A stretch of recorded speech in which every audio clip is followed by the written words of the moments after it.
Hi guys, so for today's mini vlog, panibagong araw, panibagong ganap na naman ang nangyari sa buong maghapon. Just keep on watching! So ayun guys, magsa 7:30 na, inaantay ko dito si ma'am at birthday kasi ni Kalu nung isang araw at ipaprank namin siya na kunyari mag-aaway kami ni ma'am, magsasagutan kami. And yung mga sasabihin ko at yung sasabihin ni ma'am dito ay hindi kami yun guys, scripted yun. Nag-prank. Guys, huwag nyo ako ibabash, saka huwag nyo ibabash si ma'am.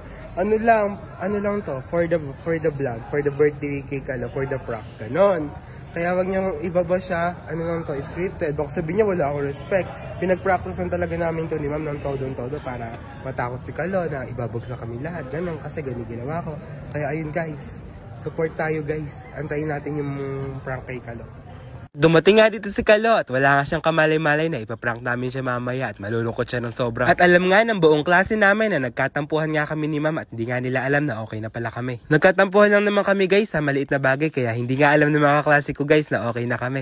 Kaya kinuntsaba ko nga din yung 6 kong kaklase dito. At nag-uusap na nga kami dito ni ma'am kung paano yung gagawin namin. At guys, wala nga pala si Kalu dito muna sa loob. Nasa kantin nga siya dahil hindi pa nga siya nag-uumagahan kaya bumaba muna siya. Gutom na gutom nga daw siya. Pinababa nga muna siya ni ma'am dahil naawa na nga din at para nga maayos namin yung plano namin ngayon. Ang usapan nga at ang rules nga nung umabsent nga nung time na yon ay masi-masi nga. Kaya nga masi-masi nga si Kalu dahil napuyat nga siya nung birthday niya na yon. At nakakaawa nga siya guys pero saglit lang naman tong masi-masi na to kasama nga to sa prank. At guys, wag nga pala kayong mamabash dahil nag-jumping jack si Kalu dahil ganyan talaga sa school namin. Sanay na sanay kita kami na ganyan mga ginagawa namin sa araw-araw. Actually di pala araw-araw kapag may nagagawa lang kaming kasalanan or may nagagawa kaming hindi gusto ng aming mga prop. Dahil ganun talaga pag maritime school, semi-military. At guys, magsisimula na nga ang prank. Paparinggan ako ng aming advisor na malala dito.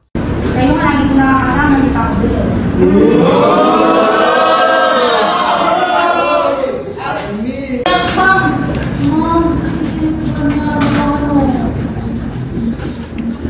Pero kung ano nang nasabi.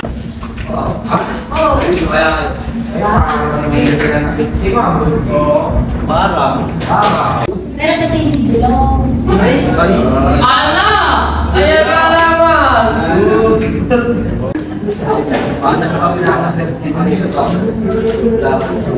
Oh, nilagaw mo sa inyo, sinulaw ko ba yun?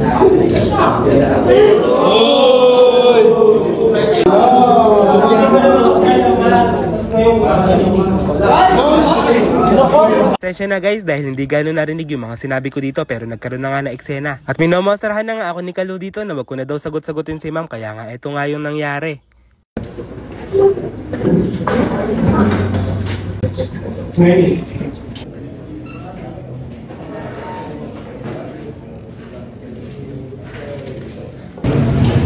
dito. Ay. Pwede dito.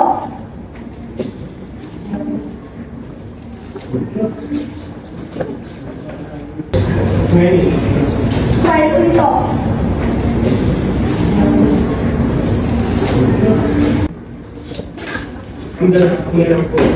O tamat na.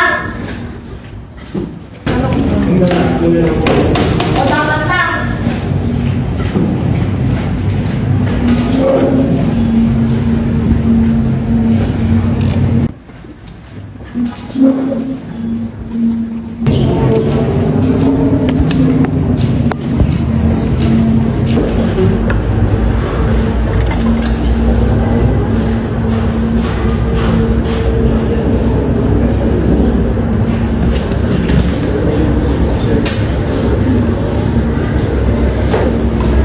At napakagaling ko nga. Ang sabi ko ay magdodrop na ako sa subject na to. Kaya nga nagchat si Kalu, alalang-alala nga siya na pinababalik nga ako dito guys. Yung clip nga pala na to, yung kinuha namin yung mga pizza at yung yellow. At nakaka-proud nga advisor namin na yan dahil umiyak-iyak ka siya dyan guys. Eh siguro nga dating artista nga yung advisor namin na yan dahil marunong nga umiyak. At dumating na nga din yung kinuntsaba namin ng advisor ko. Kaya nga ito nga inaayos na nga namin yung mga pagkain ng mga klase ko. Siyempre bumili nga ng chocolate cake para nga kay Kalu. At syempre ginalingan ko din yung pag-acting ko. Hindi naman talaga ako ganung estudyante, mabait nga ako guys eh. At alam ni Kalu yun na hindi ko talaga kayang gawin yun kaya nagulat din siya.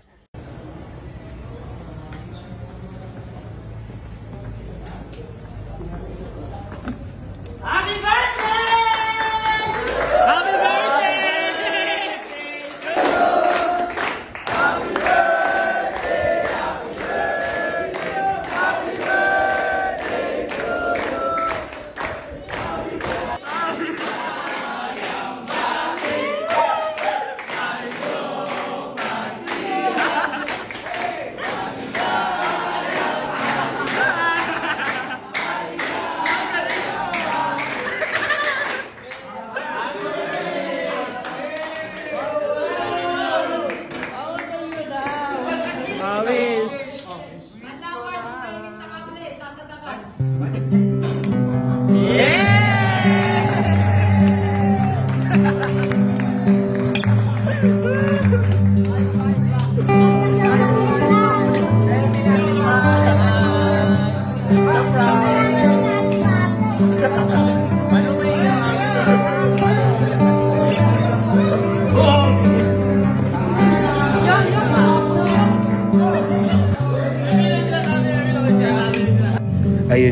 Happy birthday nga sa pinakamamahal kong kaibigan na si Kalo. Alam mo yan Kalo na mahal kita bilang kaibigan.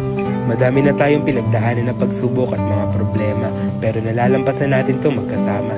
At maraming salamat Kalo sa pagiging mabuting kaibigan sa akin at laging nandiyan kapag may problema. At umiiyak nga ako ngayon Kalo dahil nga tuwan-tuwa nga ako dahil naging kaibigan kita. Salamat sa pagiging solid, sa pagtulong sa lahat ng mga pangarap ko. At salamat Kalo dahil lagi ka nandyan sa akin. Salamat sa pagiging kapatid, pagiging kaibigan, o pagiging tatay na din dahil lagi mo ang pinagsasabihan.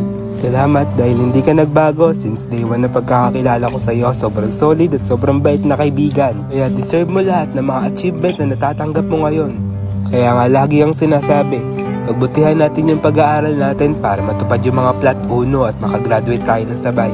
Once again, happy birthday Kalo, mahal na mahal kita bilang kaibigan.